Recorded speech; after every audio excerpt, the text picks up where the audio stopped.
It's a new era of blogging, and I think that if you want to stay around, you're going to have to change the way you do things. In today's episode, we're talking about something every blogger and content creator needs to hear. The old way of making money online, chasing SEO traffic, monetizing with ads, it's over. That era has come to an end. Relying on Google for passive traffic just isn't sustainable anymore. Okay, so what is working now? I'm joined today by Katie Trant from Foodie Blog Lab. She's a longtime food blogger, she's a brand strategist, and we're breaking it all down. So we're going to explore why SEO-driven ad-based income is kind of collapsed and what to do instead. We're going to talk about how building a brand that people remember and search for by name is your new superpower, how showing your real personality through content, especially video, can be your biggest asset. If you're feeling stuck, invisible, or unsure how to pivot, this episode is your roadmap. And if you're new here, hi, I'm Jillian Leslie. I'm the host of this podcast and the co-founder of MiloTree. So at MiloTree, we have built the tools bloggers actually need that help you grow your email list, sell digital products, and build a real business that you own.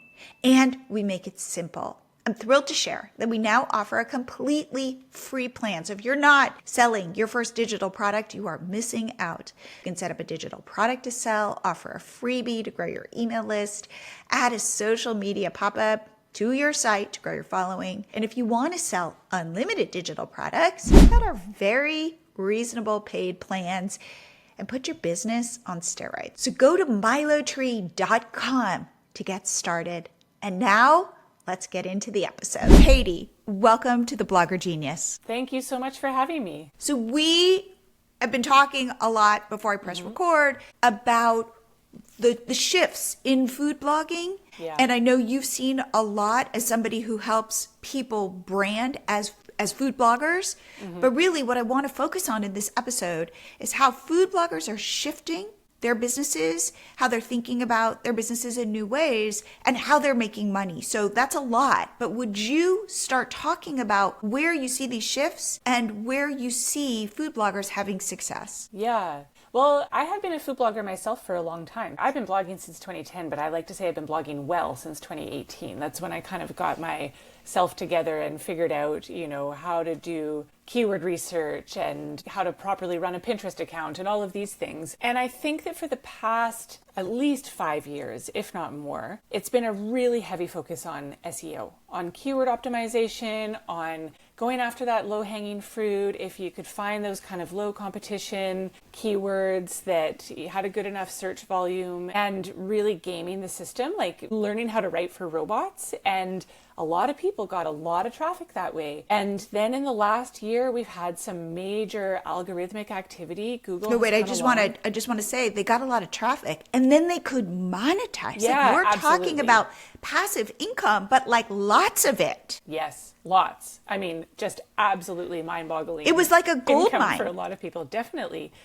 And then I think that I heard a really great episode of your podcast where you were in a conversation with Kate All, and you said nobody wanted to leave the party. They didn't want to admit that this wasn't going to last forever. I think that the signs have been really clear from Google and from other technologies that the tides are shifting now. It's a new era of blogging. And I think that if you want to stay around, you're going to have to change the way you do things. And there's been a lot of really disruptive algorithmic activity with these helpful content updates and other updates that happened over the last 18 months where sites lost, 50, 60, 70% of their traffic overnight, and some of them haven't recovered. And that's devastating. If that's your primary source of income is ad revenue from organic search traffic, I think that that's just like a really tragic way to have all your eggs in those baskets. So I think that what's become really clear is it's time to change. Technology is changing. The way people search for recipes is changing. The tools that people are using are changing. And I think that the only logical response to that, if you want to have a sustainable business, is that your monetization strategy also has to change with that. So wait, as well. let's unpack that. You said technology is changing, how people search for recipes is changing, and I would argue all over the internet. So what do you mean by that? What are you seeing? Well, of course, we have AI, we have ChatGPT and all of the other AI tools that have come out, Perplexity, and Google has their own Gemini and so on. And so I think for me, I write a food blog that is a vegetarian food blog, and I do really, really well with recipes about beans. And for a long time, my top performing posts were like how to cook mung beans, how to cook black-eyed peas, how to cook chickpeas. And I'm talking like, this is not a recipe where you're going to end up with like a chickpea curry at the end, but literally like, how do I take a bag of dried chickpeas and cook those from scratch? And I do not think that people are going to be coming to food blogs for those types of recipes anymore. I think it's like, it's so much more straightforward to type into ChatGPT, tell me how to cook dried chickpeas. Or you know what I'm going to say? Exactly how. I don't know if you're using voice ChatGPT, but literally now it's, hey, ChatGPT, Yeah. like I'm in the kitchen and you can just say, how do I do this? And a nice lady, mine is a lady, meaning Yeah. I put it as a female voice, and she'll be so nice and she'll like walk me through it. And if I go, whoa, wait, like, how do I do that? Here, let me explain it more. Like, we're having a conversation. Yeah, totally. You know, it's so funny. This is like off on a tangent, but I was sitting having dinner with my kids the other night, and my 6-year-old, we were listening to this Taylor Swift playlist. I'm a huge Swiftie. And one of my kids said, Mom, is Taylor Swift gay? And I said, well, you know, there are some people, there's like a theory about that. Some people think so. But I said, you know, honestly, there's only one person that really knows the truth about, you know, what her preferences are. And my 6-year-old said, no, Mom, there's two, God and Siri. Wow, what you think that like this AI search tool, because they love saying, hey Siri, how many days till my birthday? Or hey Siri, this or that Siri would be the one that knew the answer to that question. I thought, now my Siri's listening to this conversation. Sorry. But I just thought that was so interesting of their generation, how they think about information and so on. And so like, who knows how to cook chickpeas from scratch? Well, God and Siri, right? Like, that's how you do it now. That's so interesting. Because I feel like the big disruptor is AI and is going for the generic information. It's sure. just right. Like, I'm going to have my own personal AI pretty quickly that knows me and knows my preferences and is my friend. It was funny. My daughter is a senior and she's doing philosophy with her English class.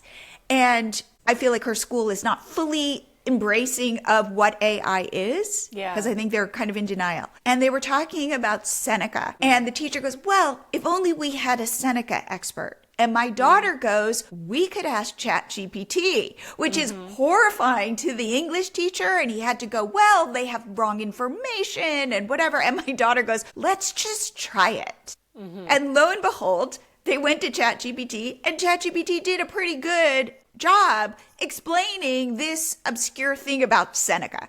Yeah. And I think the English teacher, his brain exploded in that moment. Yeah, absolutely. And I think it's only going to get better and better. It's only going to get smarter. And I see it's a huge topic of conversation amongst food bloggers, of course, because there's people that are searching with AI. There's AI generated recipes in terms of like the actual, you know, the list of ingredients and the instructions. There's AI images. I'm on, you know, check the Facebook groups with food blogs, and I'm in a lot of recipe groups because I contribute recipes to them. And there's this one recipe that is circulating, and every time I see it, it has like 500 shares and 800 comments and so on. And it's so clearly to me, who, you know, I take photos of food and I know what an actual food photo looks like.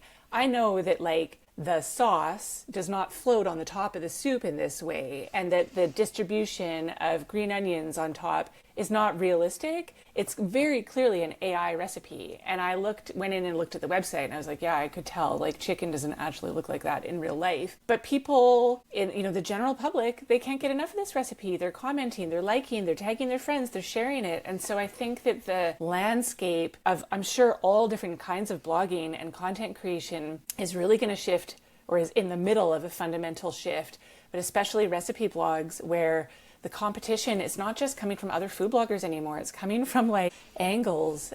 So will you share what you shared with me about chocolate chip cookie recipe? Yeah, we were talking before we hit record, and I was saying that, you know, I don't know how many chocolate chip cookie recipes there are on the internet.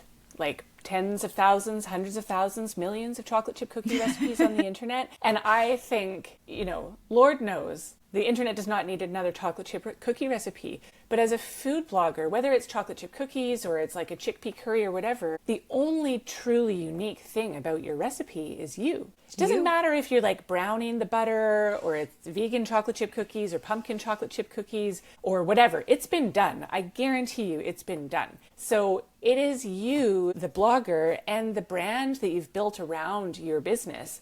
That is the only truly unique thing that you have to offer. And that, I think, is going to become more and more important about what's bringing people back to your site, you and your brand. And I think that we've come to a point where, like, the glory days of SEO, I still think SEO is really important. Don't get me wrong. I think, And wait, why? Why? Because I think you still have to understand what the robots are looking for in order to get eyeballs on your site, which is what you need to generate ad revenue. You still need to understand what search wants, right?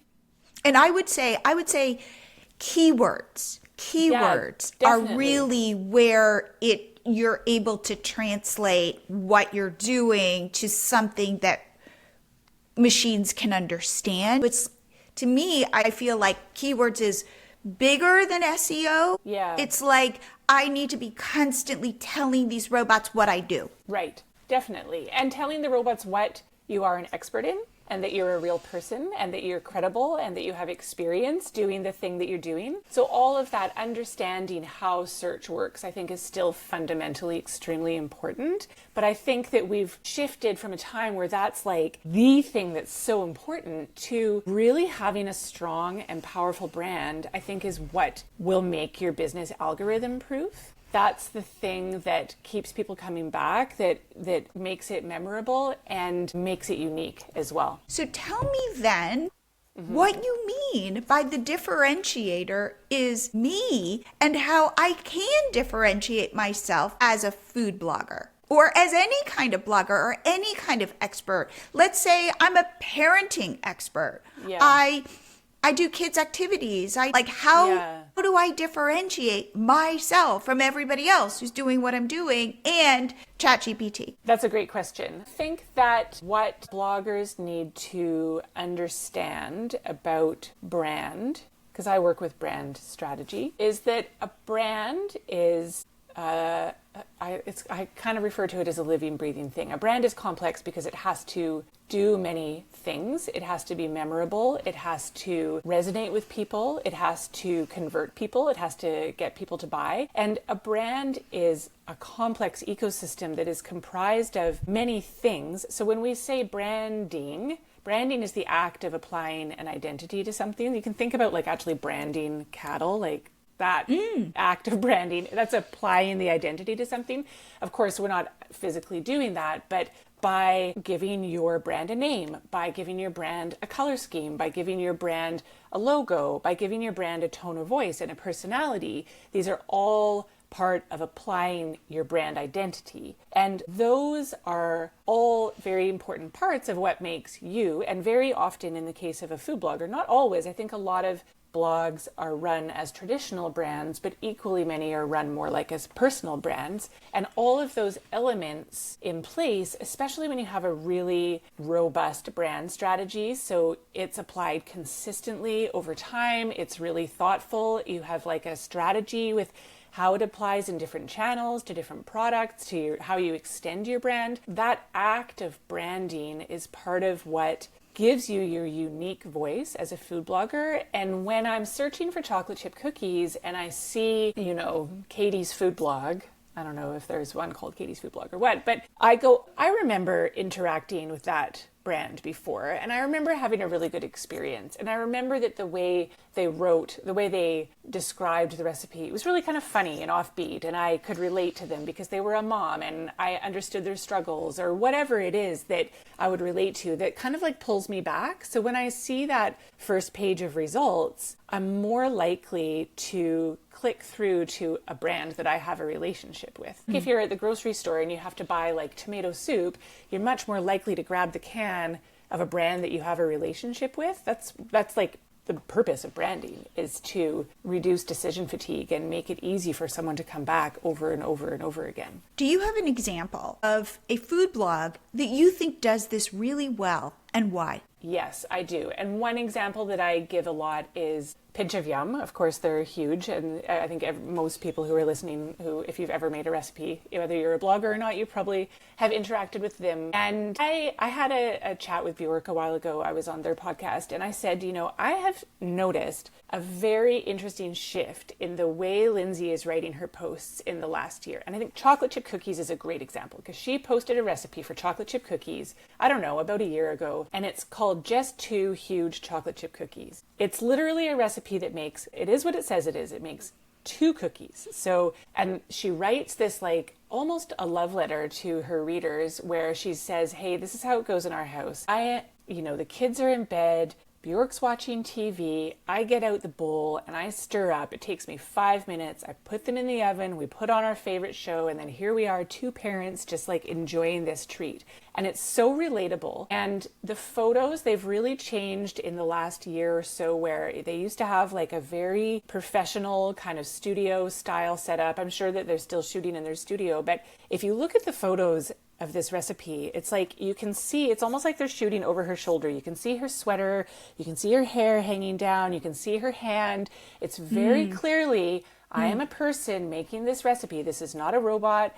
This is like, you can trust that I, Lindsay, made this recipe and I made it for you. And I made it, there's a very compelling story behind it. And it's probably, as far as chocolate chip cookie recipes go, I'm sure you could find another chocolate chip cookie recipe on the internet that has the same ingredients and the same ratios, but it's the storytelling behind this recipe. And it's that it's, broken down into just 2 cookies and it's really serving a unique need. Like, I don't need a whole batch of chocolate chip cookies tonight. I'm a tired mom. My kids are in bed. I just want 1 cookie before, while the house is quiet and I'm reading my book or whatever. So it has, by being so true to her brand of being this really relatable person from Minnesota, really nice, like a mom of small kids and so on, and telling that story, she's done like the impossible task of making a chocolate chip cookie recipe unique. Absolutely. And I think it's such a great example. I use this example all the time when I talk about brand. That's terrific. And in fact, before I pressed record, my daughter had showed me this woman named Nara Smith. And I think that's her name. And it's like a food blogger / performance artist. So you got to watch her videos because they're so weirdly compelling. And she speaks in this voice where she's almost whispering. And she cooks recipes while dressed up in formal, beautiful attire. Yeah. So it's so weird. And it's like, am I going to like dig into her recipes? Maybe. But just watching them was so weirdly compelling. And my daughter and I are clicking through going like, I like this outfit. No, I like this outfit, while she's making pancakes. Yeah. And it's like, that is memorable. And again, it is like a show. So I might not now return to her for her recipes, but if she shows up in my feed, I'm going to watch her videos. And so that is like taking what you're saying and kind of 10xing it and adding that level of personality. And I could see brands wanting to reach out to Lindsay because of that homespun warmth. And also thinking like, this woman is so unique and she's beautiful and she's got these amazing outfits that you immediately go, you can't be making pancakes dressed in this formal, crazy outfit, but it works. And I feel like these are the antidotes to that keyword research, low competition keywords, where maybe I take beautiful photos, but that doesn't feel as valuable anymore as some person who's adding that extra spin. Yeah, I think you're right about that. And I think this example that you have, we might not go to her and go, oh, she has the best cookie recipe. It's so relatable, because it's very unrelatable. Unrelatable. Pancakes in a ball gown or something like that, but her content is memorable in itself. So whatever she's doing to drive traffic and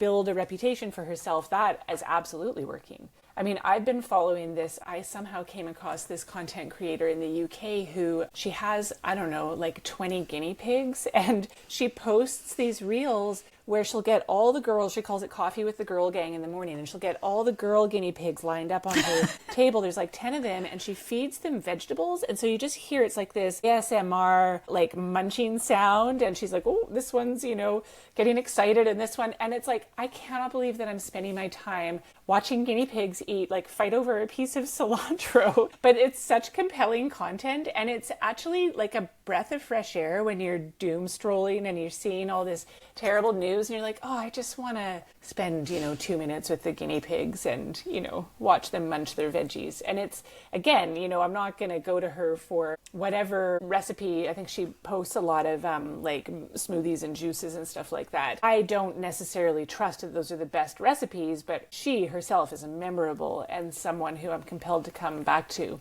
again and again. So then my question is, if I have a point of view, how does that lead to money? That's a big question. I have a business called Foodie Brand Lab where I teach brand strategy to food bloggers. And I don't want anyone to be under the illusion that branding is a quick fix. I think branding is a long game. It's like if you're in this, you want to build a sustainable business that's going to be around for a while, then I think having a really strong brand strategy is super important.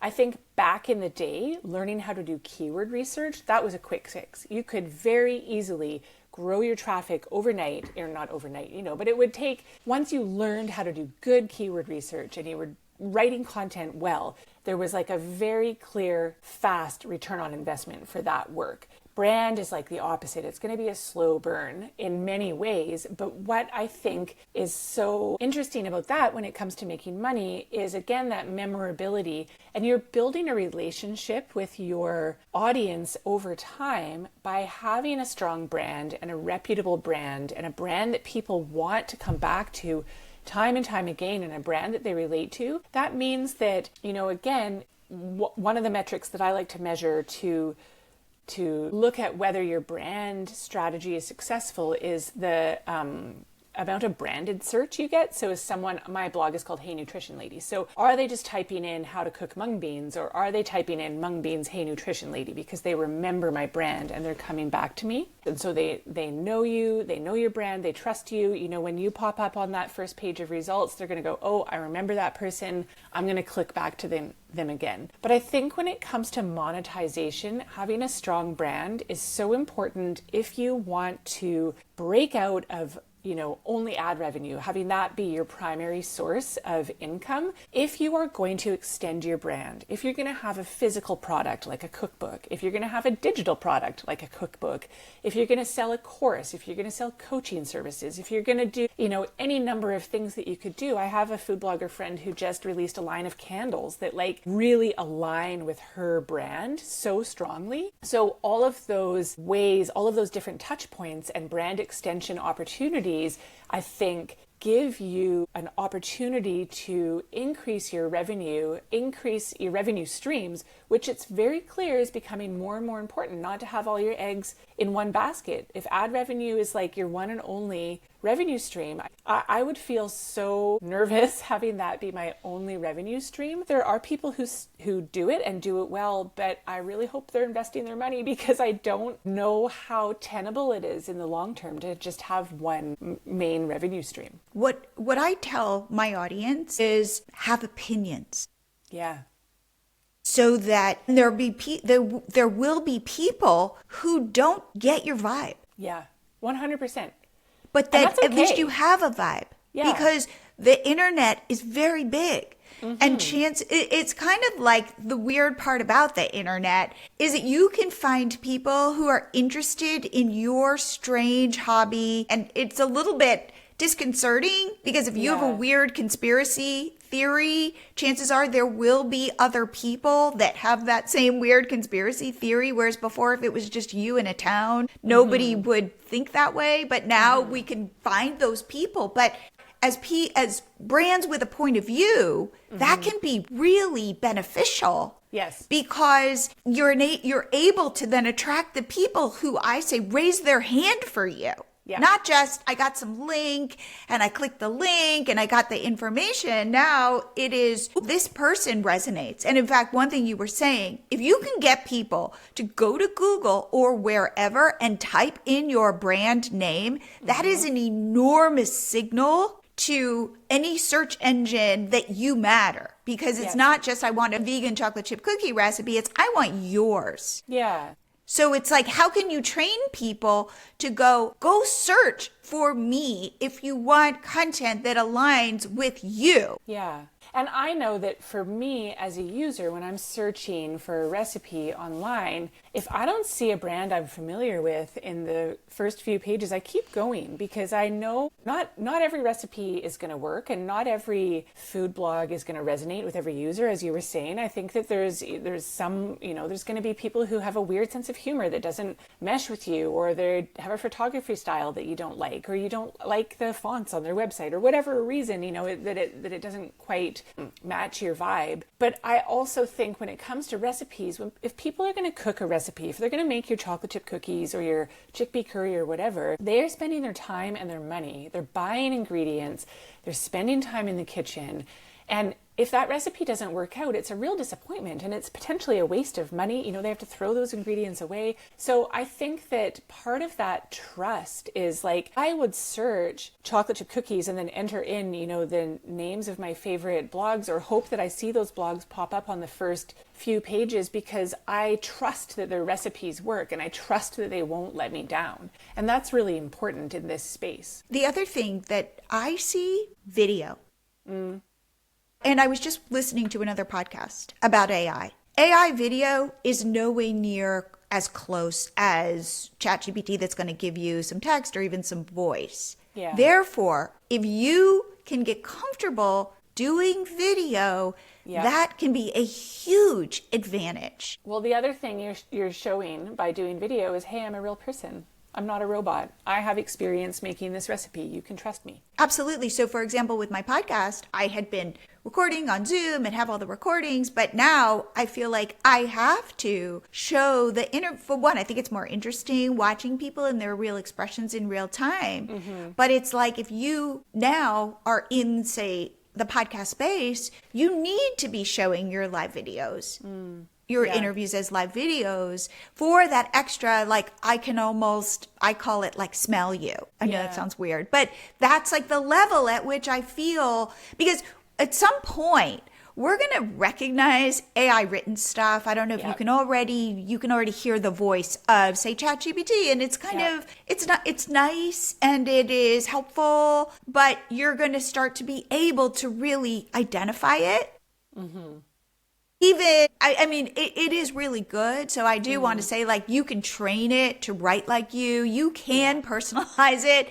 So there isn't just one generic ChatGPT voice. However, you're going to start to be looking through the world and going, oh, I know that's AI generated. Like you with that recipe that people are being fooled by. Now, some people don't care. No. They'll never care. But there will always be people who do care. Yeah. So I feel like in a weird way, you have to stake your claim and be like, I'm just real. Yeah. And it's going to be sometimes cringy. It's going to be sometimes my lighting's going to be bad, or my hair's going to look weird, or what. But there's something refreshing about that in today's world, because I'm tired of everything just being too perfect. Yeah.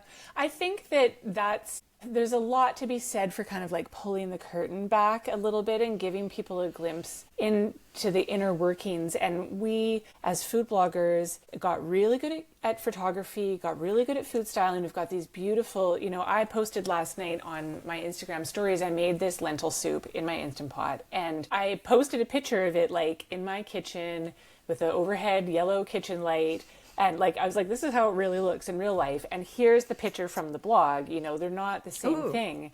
And I was like, this is a great lentil soup recipe. It's got a ton of plant-based protein into it. It's got loads of veggies, makes you poop really well, And I think for me, for my brand, like having that honest conversation about that is really important, and just lets people know, and not everybody wants to hear that like lentils are great for your bowel movements, but some people will. And the people that don't want that, then those aren't my people. Absolutely. It's interesting. I like it. Yeah.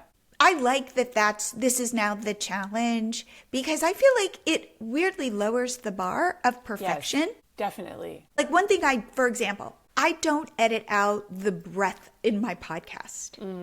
You can hear me breathing. Yeah. And I made that as a conscious choice, because I want you to know, like, I'm human and I breathe. And I know lots of podcasts, they edit it out. Yeah. So people might be like, I don't want to hear all this breathing. And I'm like, all right, then this isn't necessarily the podcast for you. But I made that as a conscious choice, because I want to add more humanity into what I'm doing. And so it's just personally, I'm aligned with being honest and not being so curated. Yes. But I feel like you have to be able to risk it a little bit.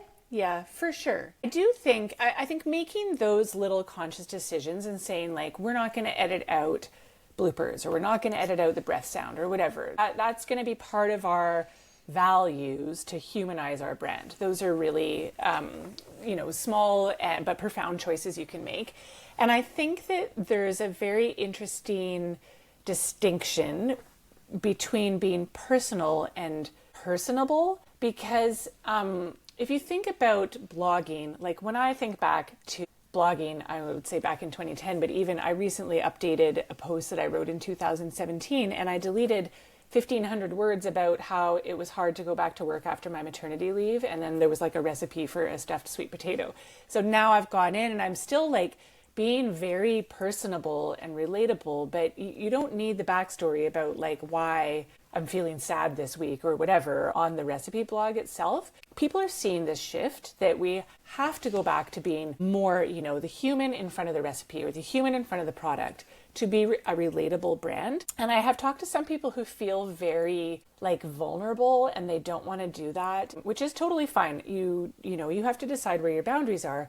But what I think you need to decide is, does sharing this add value? Does it help my audience, right?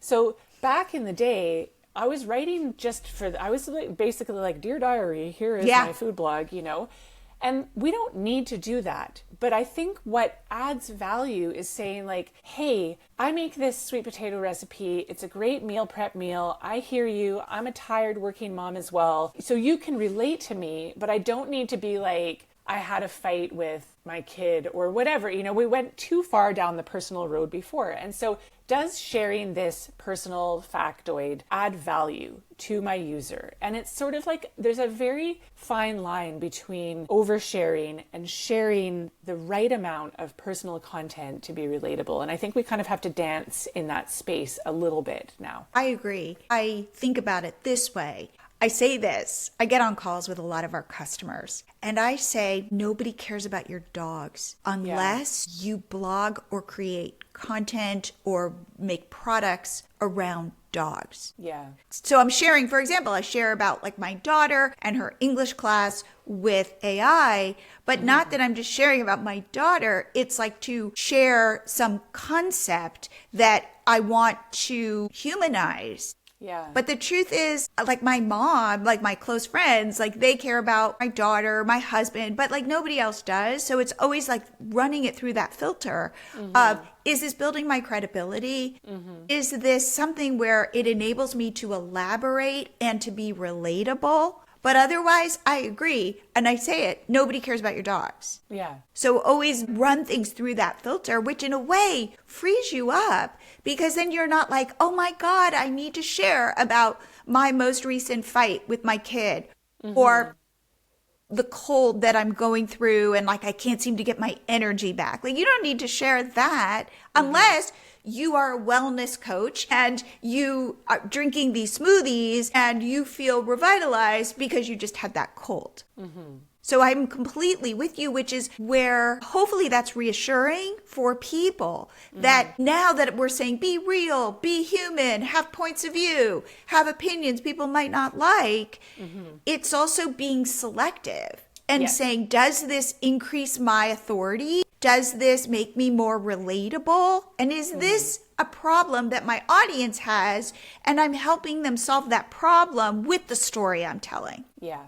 And I think that what you're saying really is when you have a business and you have built a brand around your business, or you're conscientiously building a brand, you should have a brand strategy in place that includes your brand's purpose, your vision, your values, your tone of voice, and you kind of have to ask yourself, like, is this content on brand? Does it support my brand strategy? Does it align with my brand strategy? And is this sharing this personal information? I always tell people to write out, once they have their brand strategy in place, we work with a formula that I call brand platform. So you have this all kind of in a model that you work with, and then you can say, these are the best practices. These are the do's and don'ts. I do talk about the fact that lentil soup is great for your digestive health because that aligns with my brand strategy. And like, talking about poop is really personal, but it's personal in the context of this brand strategy that works quite well. And then I don't share these other things. Like, I've made the decision a while ago, I don't share my kids' names. I don't share these other bits of information and things like that people don't need to know to relate to me.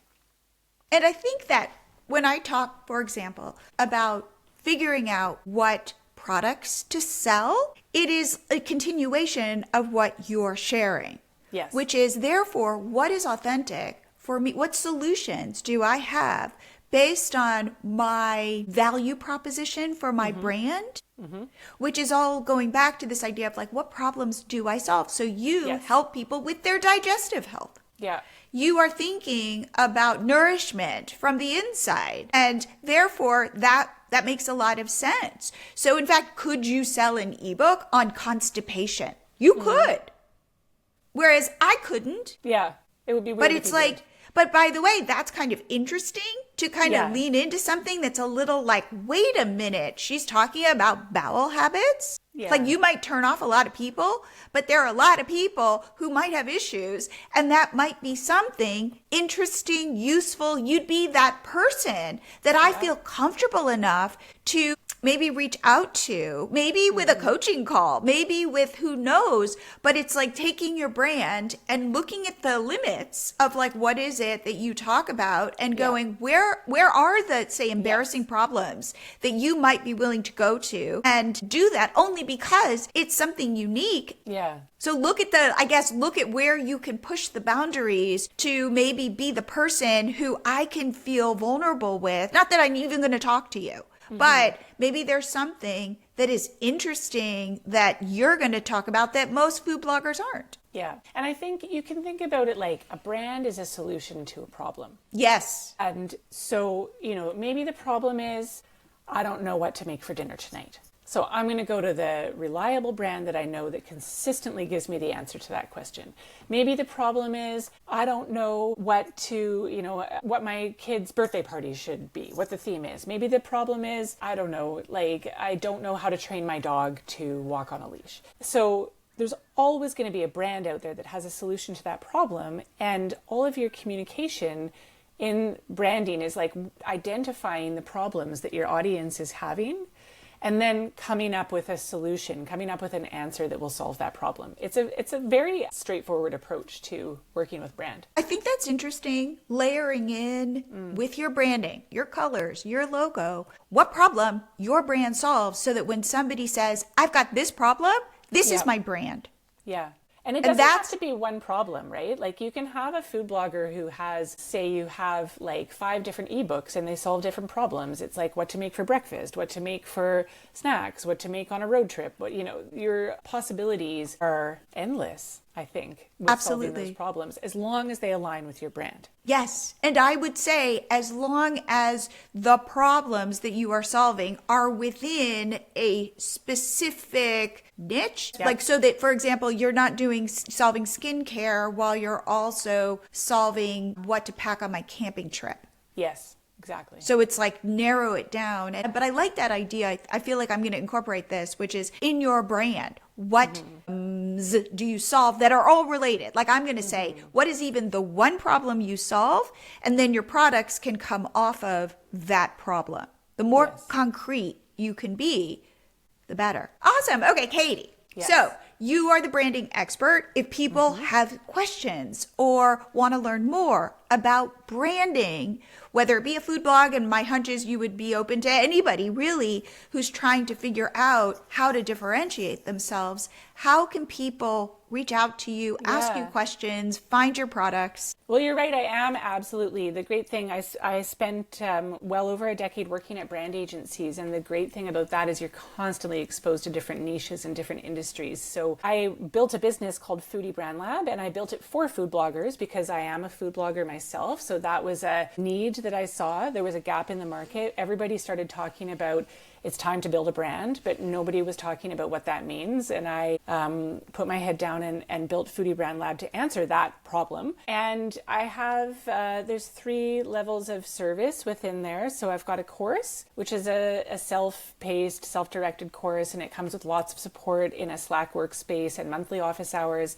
And that's our entry level. And I think all of the examples in that are from food blogs, but I think they would still be relevant across, if you were at an online business with a different niche, I think it wouldn't be too much of a stretch to, replace the word food with the word crochet or whatever. And then I have 2 other levels of service as well that are more premium, hands-on, where I'm actually getting in and helping you to create your brand strategy. So it's foodiebrandlab.com, and I'm on Instagram at foodiebrandlab as well.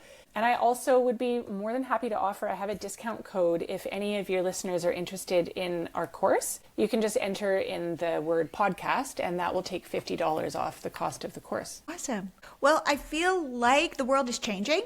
Yes. And you have definitely spoken to these changes and what people can expect. And I think it's just going to be more disruptive as we move forward. It's going to be an interesting ride, but I feel very optimistic about what's going to come. I think as long as you're in the mindset where you're like, things are changing, I'm ready for an adventure, let's do it, then I think you'll be okay. I think that is great. That's a great little statement to close up on. So, Katie, I have to say thank you so much for coming on the show. You're very welcome. Thank you for having me. I hope you guys like this episode. For me, my biggest takeaway is this. Branding is no longer a nice to have, it's a must have. With AI dominating search and generic content flooding the internet, the only way to stand out is by being unmistakably you. So that means having a clear point of view, showing up as a real person, and creating content that builds trust and connection. And if you want help turning your blog into a real business, one where you will grow your email list, sell digital products, and make real money, don't forget to check out MiloTree. With our free plan, set up your first product, deliver a freebie, grow your social media following. And if you want unlimited everything, our paid plans are super affordable and will put your business on the fast track. So head to MiloTree.com to sign up, get started for free. And hey, if you think a friend would benefit from this episode, please share it. If you're enjoying the podcast, subscribe so you never miss an episode. And I will see you here again next week.